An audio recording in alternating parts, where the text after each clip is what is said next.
Good afternoon. My name is Dale Rodriguez, and this is a Flabonga Monthrothacube. And with me today, I have James Marshall. Hey, James. How's it going, man? You all right? Very well, thank you. Very well. I had 3 days in bed, not being able to move, but I survived. I'm on the other side of it, and we are together on Flabonga Monthrothacube at last. It's long overdue. It's long overdue. Long overdue. Hell yeah. Like you were in the pipeline months. I won't say a year. Year's too long, but maybe like several months ago. We were like, let's do something online, and then it didn't quite happen. You were busy. I was busy. Other stuff, and it's finally happened. It feels like it's been in the pipeline since like before FM was even a thing. But you're like way over 100 episodes now, right? No. So it's closer to like 50, maybe 60. It's not 100 yet. All right, cool. We'll come back. We'll come back for number 100. Sounds great. Can I confess to you? I Yeah. am a little nervous about interviewing you or chatting to you, and I'll explain why. I know you're a nice guy, but people, just so people know, I kind of know James like from work and just different work-based activities. We kind of get on. I would say we've become friends even. I know, and James is one of the very few people that outwits me often. So I was like, what's gonna happen when I ask him some silly questions? Like, is he just gonna like get me, or is he not? I don't know, but we shall see. That's really nice of you. I think that's the first time that you've referred to me anything other than associate, which yeah, that's powerful. That's really. How Don't did that feel for you? Did you feel good inside doing that, or Just so you know, people can be downgraded. okay, Associate. okay. We'll see how we go. Okay, all right. Let's start with some seriously business stuff. Right. You are James Marshall. You have worked in the UK accounting space. Do you want to get that? No. No sarcasm. Like if it's something you need to do, because like it's live. It's the fun of being live, right? Like I think I've done this one time when someone was getting an Amazon delivery. It's like, yeah, no big deal. Like it is what it is. You've been in the UK accounting space for quite a while. Yes. How did you get into it, and why did you get into it as a sector? Great question. So I've been in the accounting and finance sector for a decade now. I got into it when I was still relatively youthful, wet behind the ears. Did my national service, and I worked for Sage up in the northeast. So anyone that's ever been involved in tech sales in the northeast has done their national service in Sage, I guess. Why did I get into it? Sage, regardless of people's difference in opinions and views as to which is the best cloud-based or desktop-based software to use, Sage at the time was, as it is now, a really great brand. And, as a few friends of mine worked at Sage, wanted to get involved. So, yeah, I did so. Thoroughly enjoyed it. Great company. And as has been recently found out, it is all about the vibes. So, yeah, great times indeed. Okay. And am I right in saying predominantly you worked in sales roles, like a sales background? Yeah, sales management, absolutely. So I'm a salesman through and through, regardless of job title. Okay. So you mentioned that you've done, kind of started a background in sales, and now you've worked in sales management. Mm-hmm. How did you find the transition between being a salesperson, kind of on the shop floor doing the selling, and being a sales manager? Because I know from experience, sometimes someone who's a good salesperson may not necessarily be a good sales manager. So how did you find that transition? Really easy. I've always been, even though you move into management, and it does change depending on your role dynamically across your career, and if you're in the same position as I am, where you're on the eve, if you would, or the very, very final points of launching your own business, you do find yourself stepping back from that direct sales position. You do still get involved from a strategic position with key accounts, high level opportunities, big ticket items. Management for me is actually more rewarding than just being a salesperson. I've always enjoyed supporting others to be able to achieve. And that's always given me more fulfillment than just my own financial gain, right? I say financial gain, we are salespeople, right? We are cold, we are hard, we are hungry, we're gentle, we're nice, we're brilliant, we're charismatic sometimes, all that good stuff. we are motivated by Yeah. money, right? Let's just be really, really clear about that. Most people are. They just don't admit it. Yeah. Why would you not? Like, you're in sales. Of course you're motivated by money, right? But no, for me, it's the fulfillment that I get from seeing other people, achieve, actually do something that they didn't think possible, finding the best that's within them, not changing them. You don't need to. You just find the best as to what's in somebody already and develop that. And holla to Darren Glanville, one of the world-renowned salespeople in this industry, and a very, very good friend of mine. Not associate. OG fintech Darren Glanville. Most people know him. OG. The Fathom. The OG. Zero. He's loved by many. Let's be honest. Or respected. Loved and respected by many. There's two people right here. Yeah. Two people right here that do. So yeah, that's enough, right? Sure. I'm sorry. Let's go back a step, by the way, because I don't want to overlook your personal conundrums and foibles. You were in bed for 3 days. Yes. Why is this? How did this occur? So, are you okay now? So it's when you said, I don't want to overlook your personal situation there, and then said you were in bed. I was really hesitant as to what was going to come out of your mouth next there, if I'm honest with you, Dale. But keeping again, I try and keep it PG when we're talking live. Okay. I try not to say anything too career ending when we're live. Sometimes it slips out. It's fine. Start your own business, and then you're in control of your own destiny. You can do whatever you want to, so it's all good. On the weekend just gone, I was joined by some absolute heroes across the accountancy and finance industry. We decided to walk, or attempt to walk, from the Tyne Bridge in Newcastle upon Tyne through to Gretna Green in the south of Scotland in one go, with minimal breaks, over a 24-hour period, about 14 or so hours in, 2:30 a.m. in the morning, 45 miles in. I took a bit of a bad turn, and I was unconscious for about 20 minutes or so. So we ended up calling it there. I've been unable to walk, crippled in bed for the last 3 days, which is quite inopportune because I've been moving house and also starting my own business at the same time. Or quite opportune. Sorry, babe, I can't help you move the stuff. I'm crippled. Do you know what it is? Do you know why I really appreciate you saying that? Because my better half, Leah, she can probably hear what you've just said, and I'm probably going to get that a little bit later on after we're done. So, thanks. I was kind of hoping she might be able to hear and hoping that I'd stitch you up in that way. So, yeah. Great shot. Thank you. Eternally. You're welcome, buddy. Hey, man, you want to be friends with me? This is how I treat my friends. Do you know what it is? I appreciate it, mate. I appreciate it. But now, you know what it is? Regardless. Jokes aside, I am mildly concerned for your well-being. So do they know why you collapse, why you're unconscious? Because unconsciousness, unless you will it, like sleep, not usually healthy. No. I literally really tired, exhausted, been going for about 2.5 hours without taking a break. And I said, guys, I need 2 minutes, just need to rest. And I just remember sitting down and then waking up 20 minutes later being, I'd say carried, but I think that'd be pretty difficult. Obviously, you put this one as the tall one, so I'm slightly over average height. Not that it comes up in conversation that often. But I think it'd be pretty difficult for people to carry me. So I was kind of being walked along the road by Will Rush, James Gosling, and Jordan Vickery. So yeah, 3 absolute heroes. And then we all decided to call it there. I think it was very much understood by everyone else. They kind of like, yeah, I feel like I could stop now. I'll just get a taxi back with you, and we'll just make sure you're safe. So I feel like I was the scapegoat for round 2, and is going back to finish the remaining 22 miles off as we get into 2024.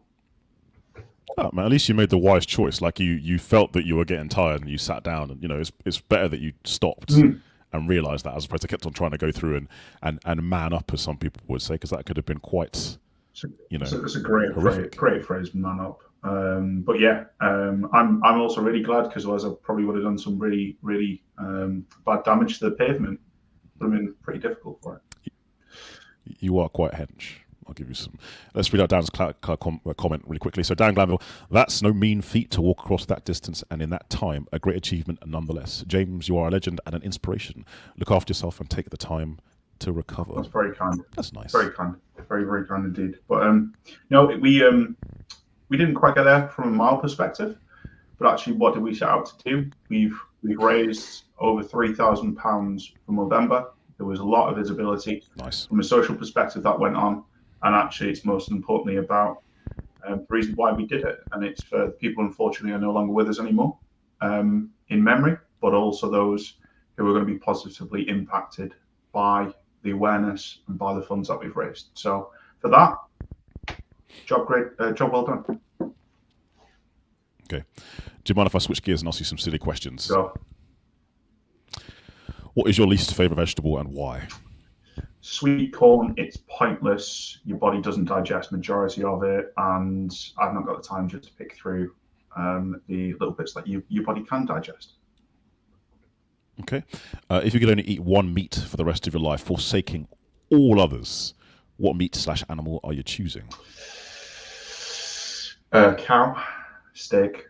I'm a steak guy. Give me half a cow. Yeah. That'll do me.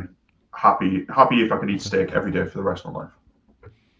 Bearing in mind that means you've got to give up bacon, you've got to give up chicken, you've got to give up Christmas turkey. Are you a Christmas turkey kind of person? Am I a Christmas turkey? I have it. Would I cook it myself? Probably not. Definitely a chicken, nice chunk of beef. That kind of guy, I reckon.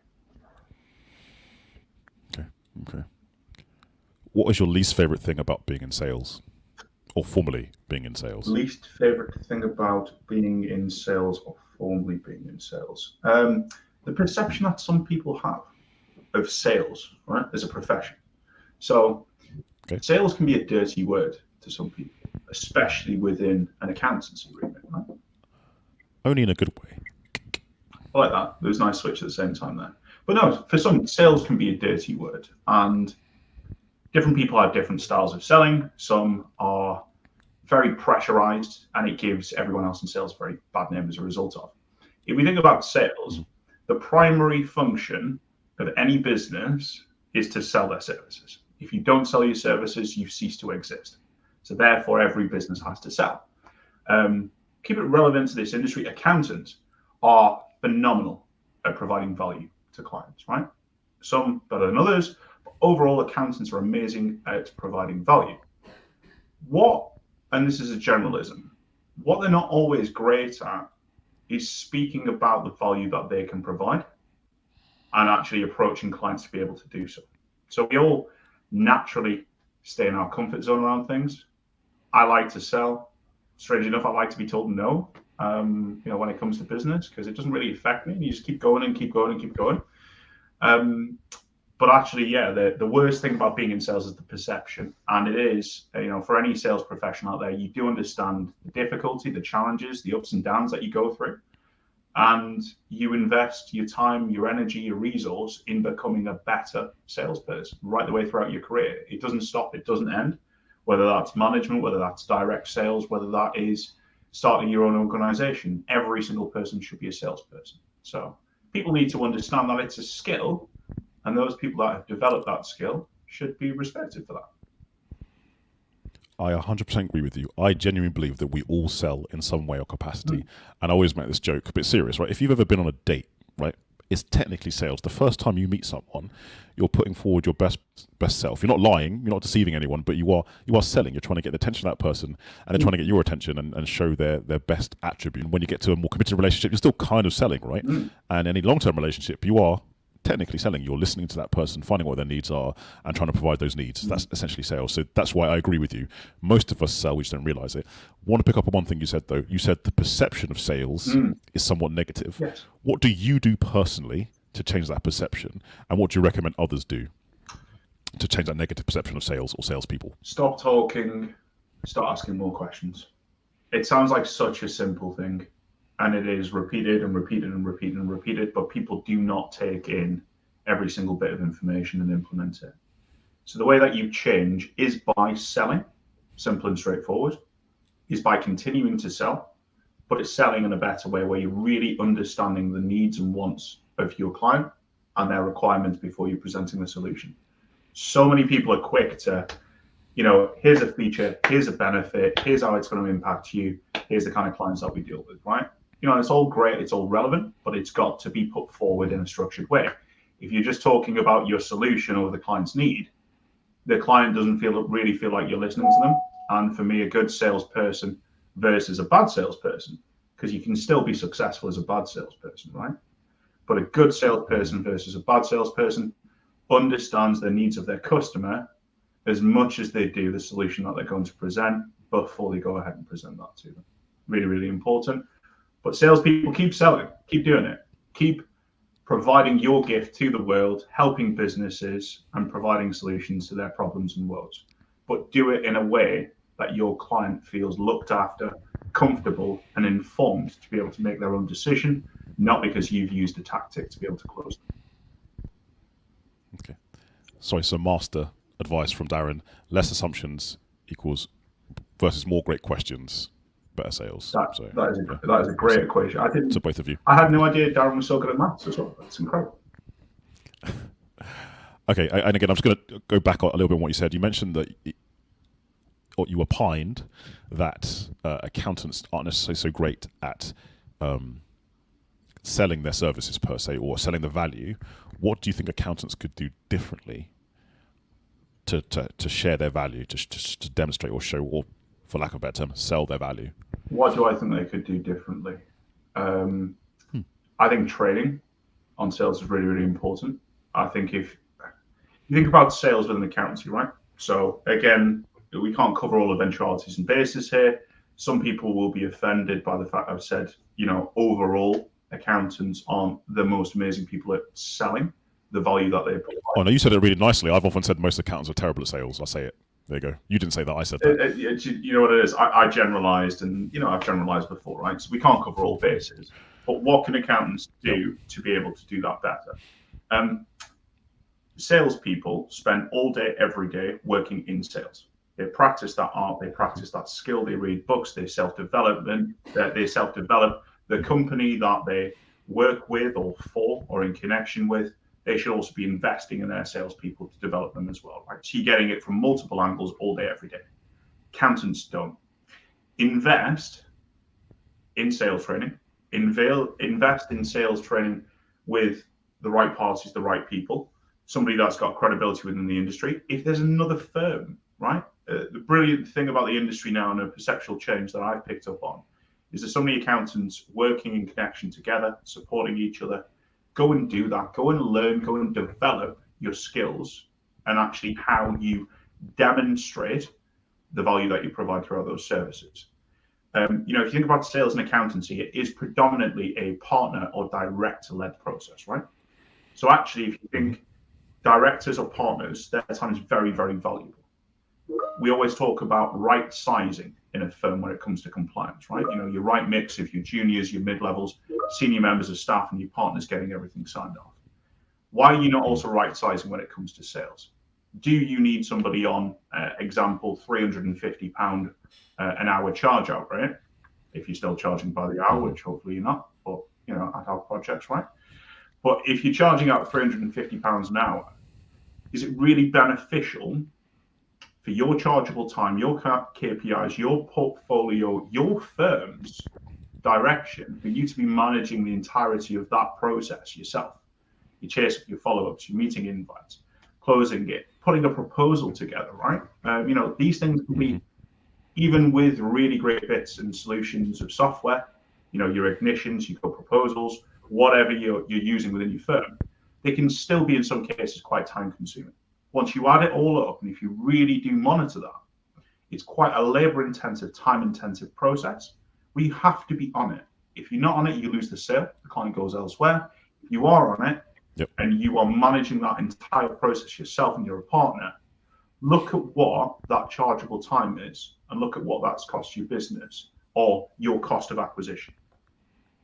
You need to tweak that, you need to change it, you need to educate your staff, you need to right size within your firm who is managing that sales cycle and opportunity. There's my monologue. Done. Okay, taking it in a different direction. To your right, I think, possibly to my left on my screen, depends if your video is mirrored. You've got some books. What kind of books are on there? What's going on in the book selection? I have got everything from books about sobriety. Majority of those have been gifted, so I'm 135, 136 days sober, so going strong, keeping well. But presents and gifts, majority of those actually from people in the industry that I've seen me post about sobriety, which is really, really cool. Outside of that, a few fan favourites. Hidden in the Mist by Sue Penny. She's an accountant. She's a really, really wonderful woman, but she also writes a great novel. Full disclosure, it's about a relationship between a lady called Sue and a man called James. Full disclaimer, that is not me and Sue, which we've joked about. Which we've joked about before. Forget the first. But let's start that rumor, shall we? Yeah.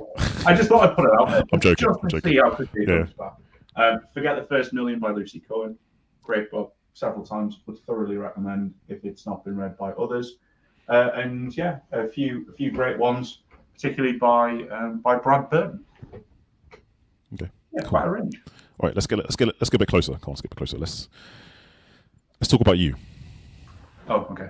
You used to work for GI Outsourcing. Yes. You no longer work for GI Outsourcing. That's correct. Why the change? What are you changing to? Yeah, so I made myself unemployed by choice. It's quite a rare thing, especially considering current economic times. Previously worked and was really, really happy working with brands GI, Finzo, McAlvin's all together as McAlvin's Group, right? So two accountancy practices and the outsourcing, offshoring tech business. I got to a realization that there's some things you can't do in life as an employee. One of the things that I wanted to do was to be able to bring a change to the industry. That for me has been so glaringly obvious. I don't know why nobody's done it and done it in the way I'm doing so. Yes. Can I ask you what that change is, or is that too commercially sensitive? Can you share, or will it be revealed? All will be revealed. All will be revealed. Because I'm genuinely intrigued. You say there's something people are missing, and there's a way you think you can do it differently, and I genuinely want to know what it is. But obviously, if it's something that is a game changer, you can't just drop it just yet. So, or can I? You can do whatever you want. You're the boss, right? I appreciate that. Thank you. But no, there was two things to it. So I wanted to be able to make a change within the industry and bring about a revolution that, for me, has been so glaringly obvious. And yeah, like I said, I don't know why somebody else far more intelligent than me hasn't thought to do it. I also do want to be able to give back at a scale that, you know, my previous self could not fathom, could not. There was not an intentional name drop there for Darren Glanville, but yeah, big shout out, Darren. Something that I didn't think I'd be able to fathom as to the impact and support that we can bring to children, to young adults across various different reasons. But I want to be able to make a positive change in the world, right? There's a post-it note of all things that I scribbled down on one day, and it said, change your mindset, change your life, change the industry, change the world. I've done 2 of those so far, and before my time is up on this earth, which hopefully is quite a long time away from now, I'll have done all. One can only hope. One can only hope. But if it's not, you know what it is. I've had a great innings, and I love every day of life. So that's all you're really meant to do, isn't it? Okay. Can you do a cartwheel? No, absolutely not. Cool. Have you ever been able to do one? Just like you had the ability, but you lost it. I can do a cartwheel. Wow. Yes. Okay. I kind of want to see that. Probably not right now, but not right now. Yeah. Another time. Yeah, I wouldn't say I could do a cartwheel. I'm not particularly mobile. I used to lift a lot of weights, a lot of overhead pressing, shoulder mobility. Terrible, absolutely terrible. Do you still do the gym thing? I have been intermittent. I've been intermittent with the gym thing. I know we have a little group actually that I've not posted in a long while, probably because I've not been doing the gym thing. Yeah, I used to be crazy mad into the gym. I was one of those, especially in my early 20s. I was one of those hashtag fit fan. You know, one of those guys. But I kind of relaxed a bit. I found beer I found socializing, and that kind of took away from everything. But I think it's now about positive life choices, quitting alcohol, quitting smoking, getting back into the gym, not wanting to go back in and rip the place up like I would have done in my early 20s, but getting progressively back into it. So December, once I've finished unpacking boxes, or my other half hours, depending on who gets there first. I'm so dead. I'm so dead. But yeah, getting back into it progressively. Just moved house, cancelled one gym membership, going to a different area. All good stuff, mate. How have you been getting on with your journey? I've been a little bit intermittent in the last few months. To be honest, I've been slacking. Just been busy and hasn't become a priority. Needs to get back into it. And like you said, right? I think one of the things I do for my gym progress is I always look back to what I could do a month or two before I stopped. But actually, sometimes the victory is just going back and lifting lighter weights and just getting back into the routine. So I need to get that mindset of just go in. Sure, I'm not as strong as I used to be, but just go. Get to the headspace. Go and get it done. We need to get accountable to each other, mate. I think we need a gym session. I mean, it's a long way for either of us to travel for a session, but sure. All right. To be honest, there's several people I've met on LinkedIn and in industry that I need to train with. Like, they're just some very cool people. Like, I know it would be fun. Like, there'd be lots of motivation, accountability. It'd be epic. It's just finding the time to travel around the UK and get it done. Need to do like a workout the day before an accountancy conference. Maybe it's like like Digital Accountancy Show could sponsor it. That's a good idea. Do you know what? Dan's a pretty fit guy, right? Dan's in good shape. That works out. He's in good shape. People often do cardio challenges for November. Maybe next year we do a weights kind of challenge. I don't know what it would look like, but just like, if a group of people can lift, 100 tons combined, right? Combination of squats, bents, or whatever. Like, I don't know, we set a ton parameter, and if we do it, we get charity. Do you know what I mean? That could be some incentive. I love that. That's like the kind of reckless thought process that leads you to collapse at 2:30 a.m. in the morning on the way to Scotland from Newcastle. I love it. Count me in. I'm here. No, because the reason why I said is next year we can build our way up to it. As opposed to let's do this on a whim and try and walk 60 miles. Great show. Maybe we should bind them both together. 100 kilogram on a barbell and then walk 67 miles with it. Yeah, you could do that. I don't think I'd be able to do it, if I'm honest. All right. We can train. Like, I could probably put it on my back and walk a little bit, but it would take far too long. All right. Far too long. We'll see how we get on, mate. What? I know it's a bit of a curveball question. What is the funniest memory you have of a sales meeting with a prospect or a client in the last maybe 5 years or so? The funniest one. So there's for the salespeople, the power of silence. So you, depending on the situation, you give your solution, talk through it, you give your price, right, and then you shut up. The rule's always been first person to speak loses. And salespeople might know this and understand this. Everyone else will think you're absolutely crazy. Oh my God. Yeah, you're the kind of person that would make that awkward. The longest silence I've ever perceived was a 9.5 minute silence in a boardroom in London.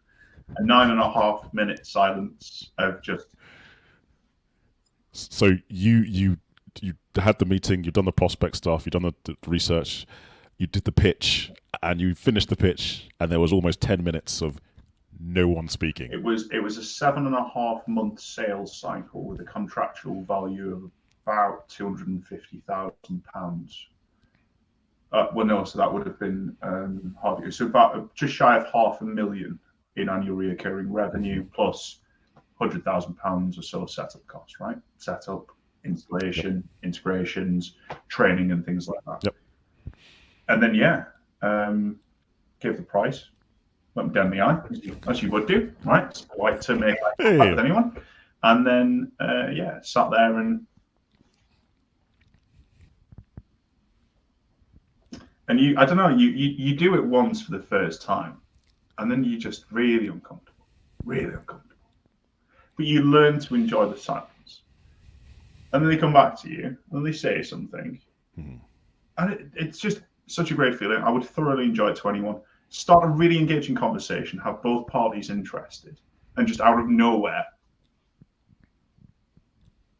I might just do it now. Probably wouldn't make for great viewing, though, would it? I knew you were going to suggest that. I was waiting for you to do a little pause. I knew you were going to do it at some point. I could tell. I was like, he's going to do it. He's going to do it. And you're right. It would make for terrible viewing. So, do you have any questions for me? Ooh, it's a great one. Why do you think, from your understanding, it's took so long for us to get together on this platform?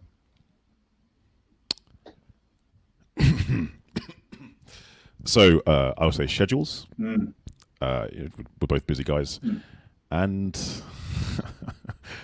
there was some third-party interference. Okay. I just wanted to check my understanding there. Really, so that's great. What's next for you, Bill? Yeah. So I'm by the way, full disclosure, big fan, long-term fan of FM and what you're doing here. Absolutely love it.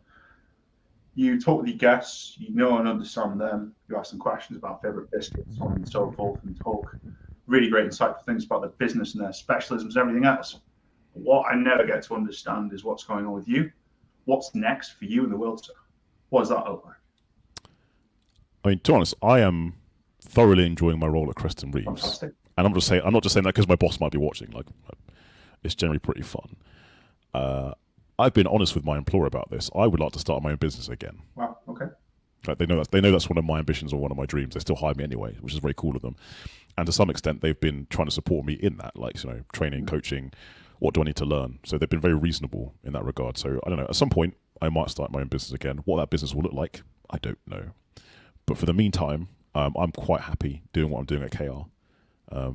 I'd like to think my performance is going okay. No one's giving me any negative feedback or feedback that says do better or do more. So at the moment, enjoying being at KR, enjoying trying to build our systems and processes, and building up. So one of my tasks is building up a team who can provide systems advisory work beyond the finance function, right? Yeah. So at any given point, anyone in our accounts and outsourcing department can say, we at Creston Reeves recommend you use this system because it does X, Y, and Z. And they can say that with confidence. Now, I'm not gonna lie, we're not 100% there yet. There are some people who don't feel confident doing that. But I would like to get everyone who's in my team or the department to be able to sell to some degree the fintech side of things. Okay. Be able to handle the objections. Because my observation of the industry is, as you say, accountants are very valuable, not always great at explaining their value. And the client accountant dynamic can be a bit what's the word? I'm trying to think. Off kilter in some ways. Yeah. Like, a client will respect an accountant for their tax advice they give, but they don't respect them for their fintech advice, which in my mind doesn't make sense, because essentially what accountants do in a practice, they're an outsourced service, right? The reason why most people get an accountant or a bookkeeper from an accounting practice is because they don't want to hire a bookkeeper or an accountant full time, because that 50, 60k salary or 30k salary for a bookkeeper is too much for their business. Yeah.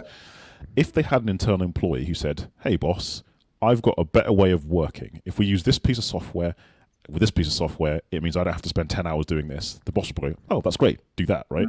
But for some reason, some clients, not all, don't take that advice from their accountant or bookkeeper. And I'm just like, why is this? And I haven't figured out why that hasn't happened yet.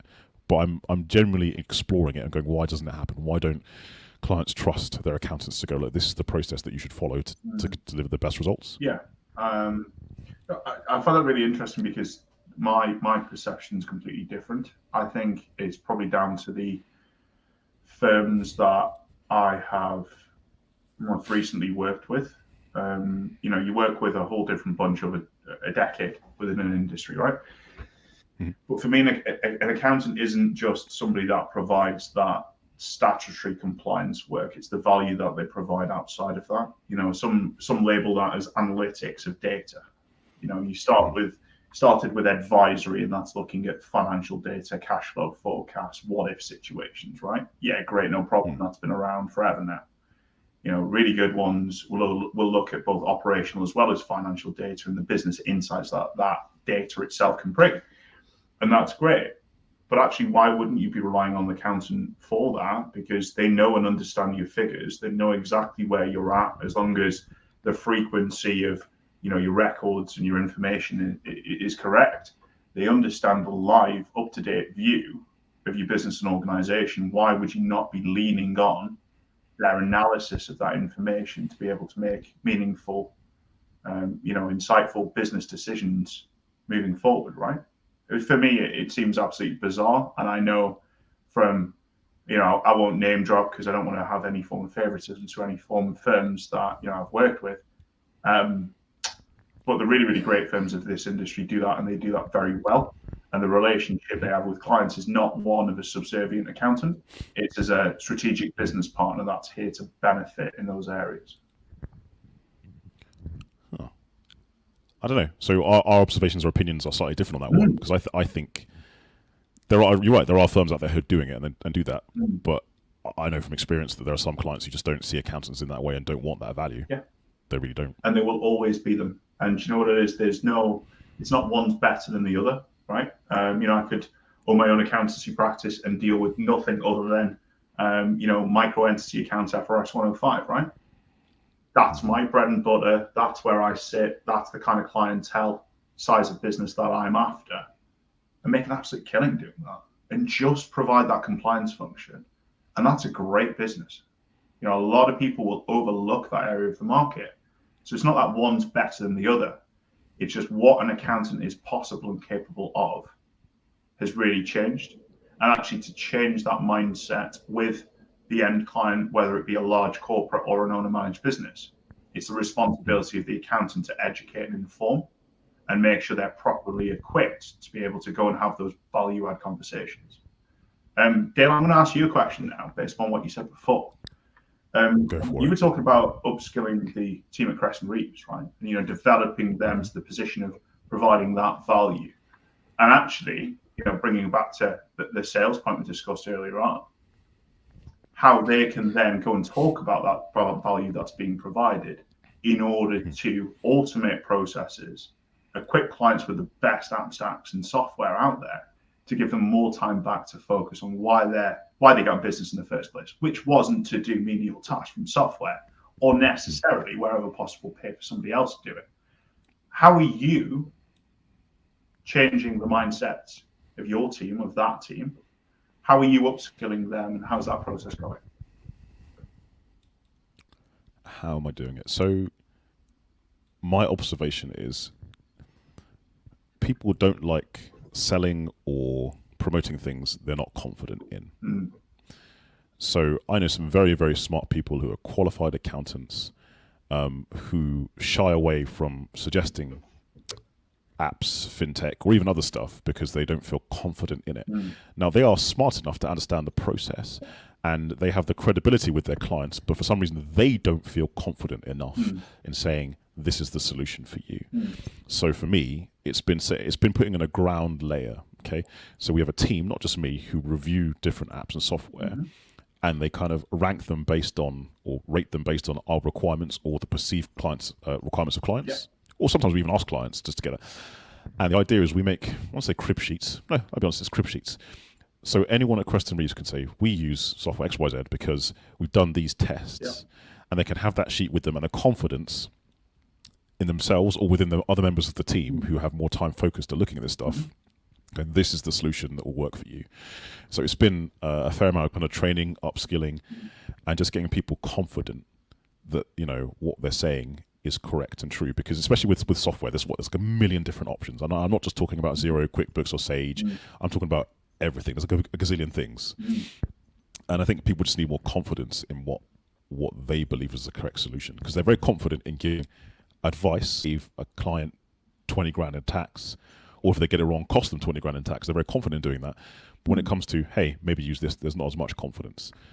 So one of the things I'm trying to do is, get everyone more confident in what they're talking about when it comes to technology side of things, just to get them the same level of confidence in their accounts work as they are in software stuff. And I'm biased because I'm software based. That's my thing. So I think it's really easy, but I understand that if you haven't been doing it, like you said with sales, right? If you haven't been practicing it, then it doesn't come easy to you. So does that answer your question? Or was that a bit It woolly? does. I I wanted to know for myself, but I think a lot of firms will be going through, or should be going through, a similar process if they've not already gone through it, right? And actually hearing from how somebody else might approach that, or the steps to success. Oh yeah, I forgot. Sorry, I forgot you were a sponsored athlete nowadays. Glenn Foster, Strong Hoodie Game, Dale. I mean, I'm not actually sponsored. I got some hoodies for lifting some weights. Yeah, I believe they didn't do big Northern male sizes, so otherwise I would have been there right with you, mate. But, mate, show us the video of you lifting a quarter of a ton, then you maybe get some hoodies. That's all right, fine. When I can walk again, no problem. I love it. You're trash talking. You can't even walk it. No, it's completely fine. Like, you're only going to call me out when you know I can't walk properly. Never mind anything else. Like, but yeah, mate, you started. You were like big Northern men sizes. Like, what's that? There's no need for that. Yeah, we're all good, mate. We're not sponsored. Not sponsored yet. Great. Listen, I've got Glenn on speed dial. Let me see what I can do for you, Dal. Thanks, man. I appreciate it. I'll get you back. Sorry, so you asked me a question. What was the question again? You asked me about like how we're doing it in Creston Reeves, or what I'm doing at Creston Reeves. Is that? Yeah, you answered it. Are you okay? I did. No, I'm okay. All right. Okay. I just want to make sure. So I just want to make. Yeah. I just want to make sure I covered it. Yes, that for me, absolutely spot on, mate. Yeah, I think it's really important. Because a lot of firms will be going through that process, and actually knowing that others are and what they need to do with their teams, and ultimately, yeah, in order to be able to sell a solution, or even talk about the value of it, you need to know and understand it, be comfortable and confident with it. So really important. Godspeed to you, man. Yeah, we're getting there. Sorry, coughing down the microphone. Not cool. Cool. I'm trying to think, have I got any other fun questions to ask you?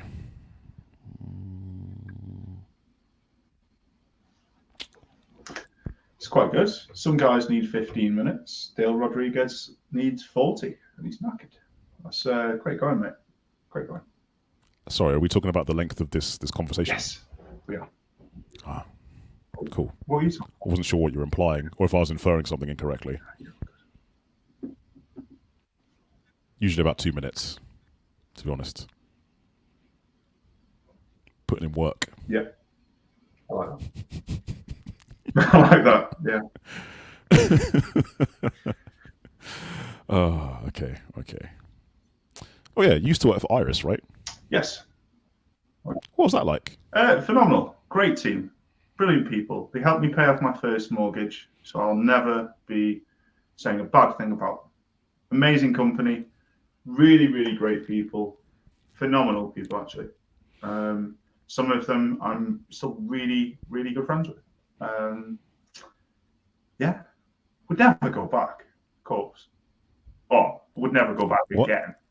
But yeah, thankfully I've managed to, thankfully for Iris, by the way, not for me, but I've managed to avoid companies that they've gone out and acquired, because otherwise by default I would be back at Iris for the third coming, right? So, I need to keep things fresh and keep moving on at least every 3 years or so. Otherwise, they'd be stuck with me again.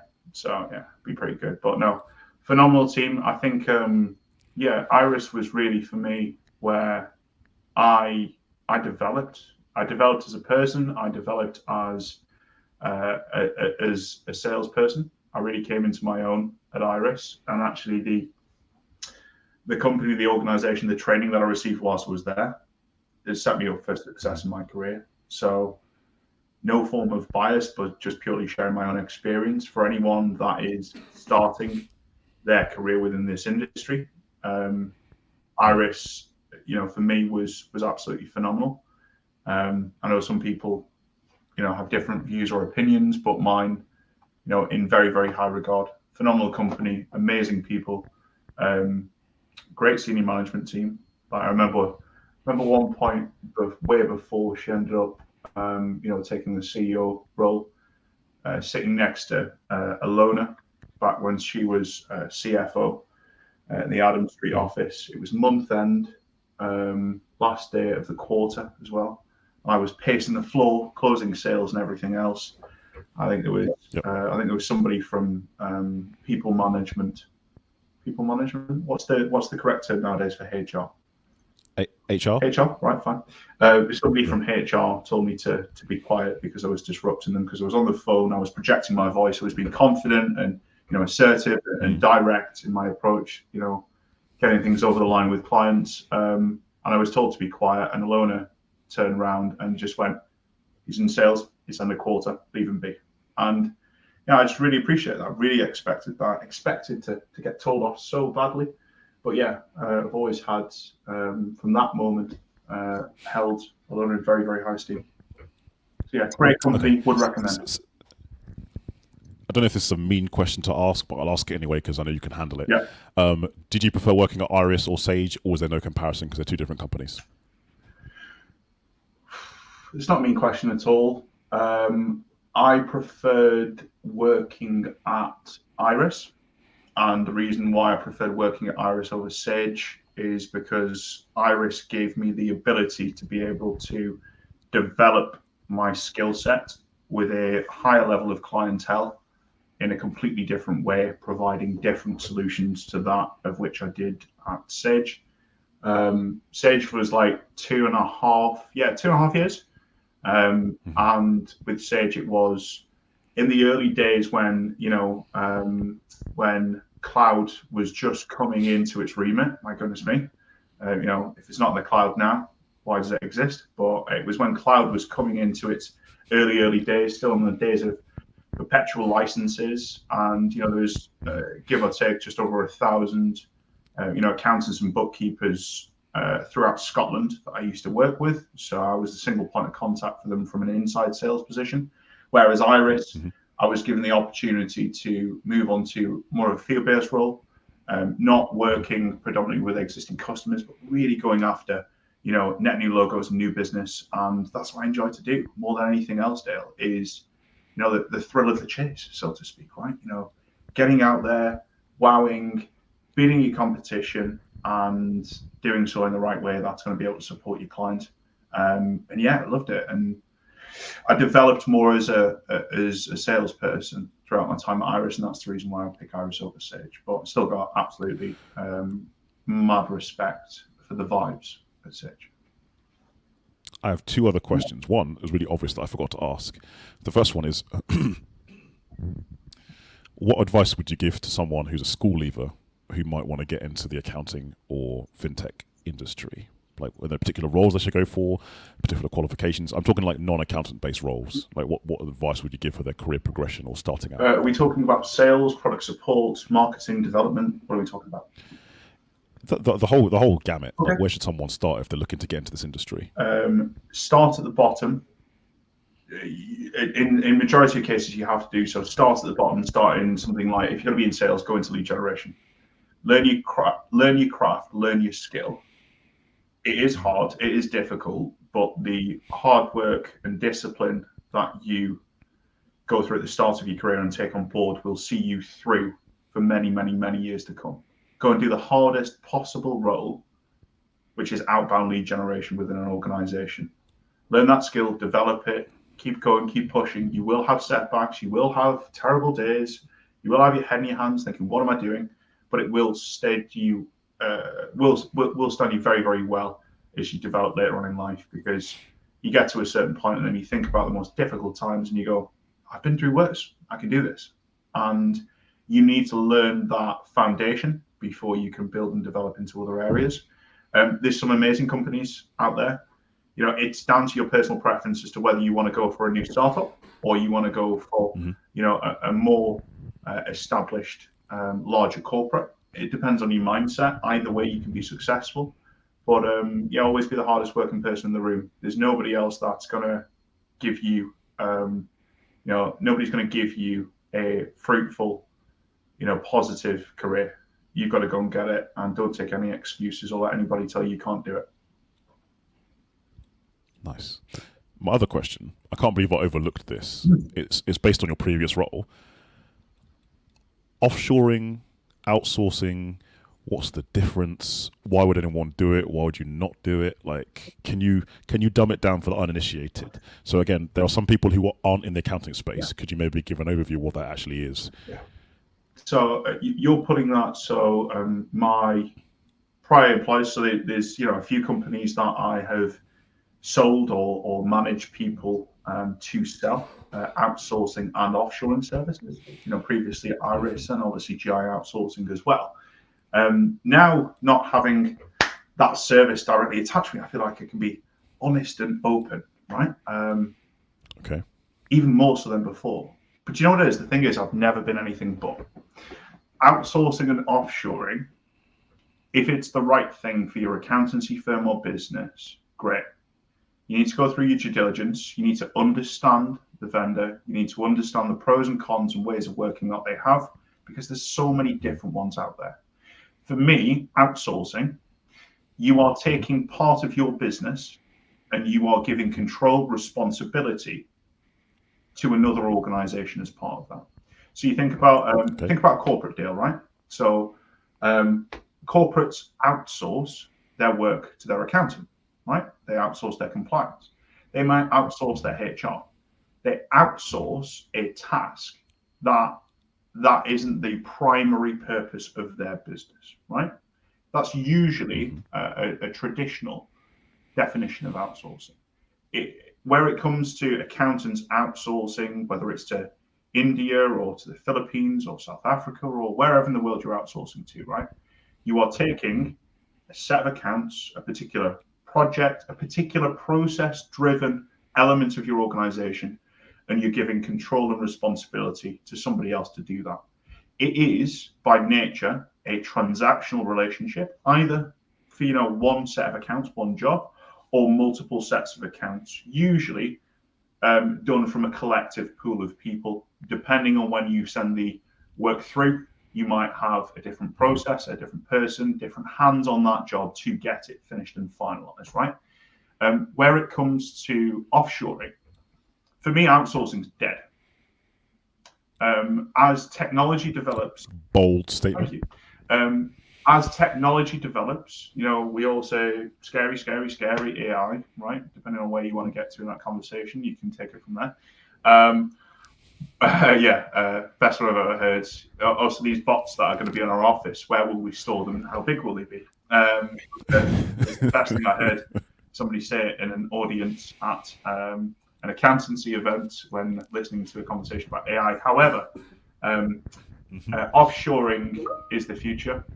I think gone are the times of a soulless back office somewhere else in the world doing a process-driven job and purely being there to facilitate that function. Software development continues to advance. That data punching process as part of that job will reduce and will reduce and reduce over time until organizations that work with their clients in that way become completely redundant and cease to exist. Offshoring. Dale, Yep. Let's say I'll use Creston Reeves as an example. I'm sure you're not going to say anything in particular, and I'm sure Creston Reeves have absolutely no problems when it comes to recruitment or even finding the right staff at the right time. Let's just imagine that's the case and not get you to divulge anything that you don't want to do so. However, offshoring is the equivalent of having a member of staff but in a completely different country. So you work with that same person in the same way that you would do a member of staff in the UK. They are dedicated, they work with you directly. You should include them in everything about your business culture, your process, your team meetings, your work in progress. If you work in a case of individual portfolio allocations, they should have their own portfolio. In time, you trust them, you develop the relationship, they should be communicating with clients. Why not? Gone are the times of that soulless back-end transactional process-driven service. Moving forward are the times of people working with people in a world where human contact and human integration seems to be getting more and more and more disjointed. Cool. Thank you for explaining, by the way. My pleasure. I just think there's some amazing, predominantly I've worked with people in India and there's 1.4, 1.5 billion, forgive me for incorrect numbers there.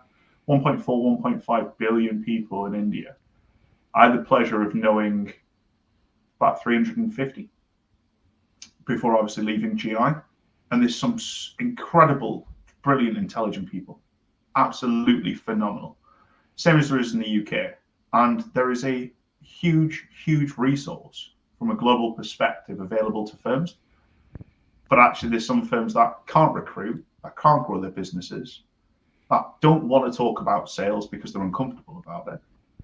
And actually, they can't find staff, but then they're also not willing to look overseas and bringing the right member of staff in a different geographical location. Why? I don't know. I think some people, there's a perception of it, like what will my clients think? That's one of the things I've heard in the past, what will my clients think? Great one. Some people fear data privacy and security. Now, I know there are things you can do to mitigate that and make sure that everyone's compliant, but again, that's another reservation that I know some people have. Yeah. But we're not going to go down that rabbit hole because it's been almost an hour, and you and I could talk for hours. I enjoy talking to you, by the way, I like it. on and off screen. Before we go, though, do you have any knowledge, advice, wisdom, or some kind of bombshell you want to end on? Do you want to give to people who might be watching? Ooh. Don't let anybody tell you can't do something in life. If you want to go and do it, go and do it. People are going to love you for it. People are going to hate you for it. But it's your life. You get one of them. So make it count.